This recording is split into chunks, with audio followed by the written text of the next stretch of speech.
ఎన్ని ప్రభుత్వాలు వచ్చినా ప్రభుత్వ ఉద్యోగులను ఫుట్బాల్ మాదిరిగా ఆడుకుంటున్నాయని తెలంగాణ ఉద్యోగుల జేఏసీ సిద్దిపేట జిల్లా కార్యదర్శి గ్యాదరి పరమేశ్వర్, టీఎన్జీఓ జిల్లా కార్యదర్శి విక్రమ్ రెడ్డిలో ఆవేదన వ్యక్తం చేశారు.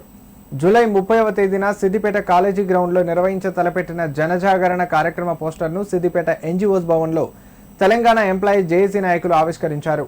ఈ సందర్భంగా వారు మాట్లాడుతూ సిపిఎస్ విధానాన్ని రద్దు చేసి పాత పెన్షన్ విధానాన్ని పునరుద్ధరించాలన్నారు. ఉద్యోగులకు పెన్షన్ లేకపోవడంతో పెళ్లి చేసుకోవడానికి పిల్లని కూడా ఎవరు ఇవ్వడానికి ముందుకు రావడం లేదని అన్నారు. ప్రభుత్వ ఉద్యోగులు సైతం దుర్భర జీవితం గడుపుతున్నారన్నారు. ప్రభుత్వం వెంటనే సిపిఎస్ విధానాన్ని రద్దు చేసి పాత పెన్షన్ విధానాన్ని పునరుద్ధరించాలన్నారు. అలాగే ఈ నెల 30న సిద్దిపేట డిగ్రీ కళాశాల మైదానంలో జరిగే జనజాగరణ కార్యక్రమంలో ఉద్యోగులందరూ పాల్గొని విజయవంతం చేయాలని పిలుపునిచ్చారు. 2004 సెప్టెంబర్ అంటే దాదాపు 22 సంవత్సరాల నుంచి ప్రభుత్వ ఉద్యోగులను పట్టి పీడిస్తున్నటువంటి సమస్య, ఒక పెనుభూతం దయ్యంలాగా బట్టి పీడిస్తున్నటువంటి ఉద్యోగానికి భద్రత లేకుండా చేసిన రోజు సర్వీస్ చేస్తే మనం కూడబెట్టుకున్న డబ్బులు ఇవ్వడానికి కూడా ఇబ్బంది పడుతున్నటువంటి పెన్షన్ లేకపోతే ఎంత ఇబ్బంది పడుతాడో ఒక ఉద్యోగిగా. ఒక గతంలో 22 సంవత్సరాలు 24 సంవత్సరాల క్రితం ప్రభుత్వ ఉద్యోగం అంటే సంకల్ప గుద్దుకొని పిల్లనిచ్చేటువంటి పరిస్థితి. ఇవాళ ప్రభుత్వ ఉద్యోగం అంటే పెన్షన్ వస్తుందో రాదో, ఇస్తే ఏంటిదనే దుర్నీతిలో ఒక దుర్భరమైన జీవితాన్ని ప్రభుత్వ ఉద్యోగులు గడుపుతున్నారు. ఏ ప్రభుత్వం వచ్చినా ఎవరు వచ్చినా సిపిఎస్ విధానం వెంటనే రద్దుపరుస్తాం, దాన్ని ఓపీఎస్ విధానం వెంటనే అమల్లోకి తీసుకొస్తామని చెప్పి ప్రభుత్వాలు వచ్చే కంటే ముందు గద్దెనెక్కే కంటే ముందు ఒక మాట మాట్లాడి గద్దె ఎక్కిన తర్వాత పూర్తిగా మర్చిపోయి సిపిఎస్ ఉద్యోగుల పార్టీ ఒక చదరంగంలాగా ఒక ఫుట్బాల్ లాగా ఆట ఆడుకుంటున్న పరిస్థితి ఉంది. ఏది ఏమైనా ఉద్యోగ సోదర సోదరీమణులందరూ కలిసి సిపిఎస్ విధానాన్ని వెంటనే రద్దుపరచుకోవడం కోసం ఈ పిలిపించిన విధానాన్ని జూలై 30 తారీఖు నాడు సిద్దిపేట కాలేజ్ గ్రౌండ్లో జనజాగరణ యాత్ర కార్యక్రమాన్ని నిర్వహిస్తున్నారు కనుక ఇక్కడ పనిచేస్తున్నటువంటి దాదాపు 11,000 పైచిలకు ఉన్నటువంటి ఉద్యోగులందరూ కూడా వచ్చి తమ ముక్త కంఠంతో సిపిఎస్ విధానాన్ని వెంటనే రద్దుపరిచి ఓపీఎస్ విధానాన్ని వెంటనే అమలుపరిచే విధంగా మన నినాదాన్ని ఇచ్చుకుంటూ ప్రభుత్వాన్ని తెలిసే విధంగా అందరు రావాలని చెప్పి ఈరోజు మన పోస్టర్ ఆవిష్కరణ చేసుకోవడం జరిగింది.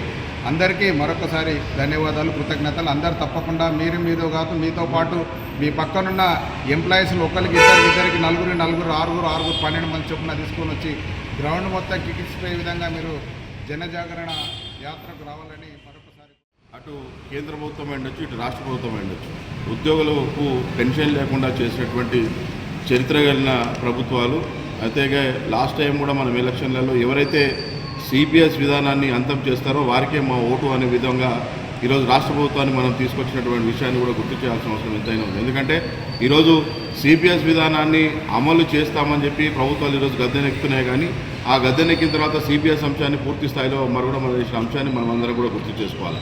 ఈరోజు కాంగ్రెస్ ప్రభుత్వము వచ్చిందే కేవలం ఈరోజు సిపిఎస్ ఉద్యోగుల వల్ల. ఎందుకంటే వాళ్ళ మేనిఫెస్టోలో కూడా మేము రాగానే సిపిఎస్ విధానాన్ని రద్దు చేసి ఓపీఎస్ విధానాన్ని అమలు చేస్తామని చెప్పేసి వారి మేనిఫెస్టోలో కూడా పెట్టడం జరిగింది. అలాగే ఈరోజు ఉద్యోగస్తులు కూడా గొంతమ్మ కోరికలు ఏం కోరడం లేదు. మాకు కూడా పెన్షన్ కావాలి, మాకు కూడా పెన్షన్ భిక్ష కాదు, ఇది హక్కు అని పోరాటంలో జరుగుతున్న అంశం. ఎందుకంటే ₹1,00,000 ఉన్నటువంటి జీతం ఈరోజు 4,000 వరకే కుదించుకుపోవడం వల్ల వాళ్ళ ఫ్యామిలీ మొత్తం కూడా చాలా దీనావస్థలు జరుగుతున్నాయి. అలాగే రాష్ట్ర ప్రభుత్వం కొత్తగా నూతనంగా ప్రవేశపెట్టిన ఈహెచ్ఎస్ విధానం కూడా ఈరోజు 1.5% రికవరీ చేస్తున్నారు. కానీ సిపిఎస్ ఉద్యోగులు రిటైర్ అయితే వారి భవిష్యత్తు ఎలాగనేది కూడా ఈరోజు రాష్ట్ర ప్రభుత్వాలు కూడా ఆలోచించుకోవాల్సిన అవసరం ఎంతైనా ఉంది. ఖచ్చితంగా ఓపీఎస్ విధానాన్ని ఖచ్చితంగా రాజకీయ నాయకులు ఎట్లయితే 5 సంవత్సరాలు పరిపాలిస్తే ఎట్లయితే పెన్షన్ ఉంటుందో మాకు కూడా 20, 25, 30 సంవత్సరాలు చేసిన తర్వాత మాకు కూడా పెన్షన్ హక్కు ఖచ్చితంగా ఉండాలని ఈరోజు పోరాటం చేస్తాను. అందులో భాగంగా సిపిఎస్ సంఘం జనజాతర పేరుతో ఈరోజు తీసుకున్నటువంటి ఈ యాత్రను ఖచ్చితంగా జేఏసీ ఆధ్వర్యంలో, అలాగే టీఎన్జీఓస్ అధ్యక్షులు, అలాగే జేఏసీ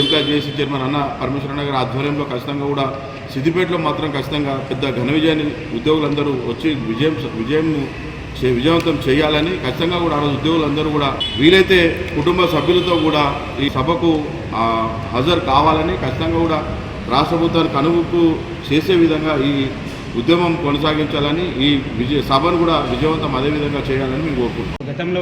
గతంలో గౌరవ ముఖ్యమంత్రి గారు అధికారంలో లేని సమయంలో పిసిసి ప్రెసిడెంట్గా వరంగల్ గడ్డ మీద ఆల్రెడీ క్లియర్గా చెప్పడం జరిగింది. కాంగ్రెస్ అధికారంలోకి వస్తే ఖచ్చితంగా ఉద్యోగస్తులకి సిపిఎస్ విధానాన్ని రద్దు చేసి పాత పెన్షన్ విధానాన్ని పునరుద్ధరిస్తాం.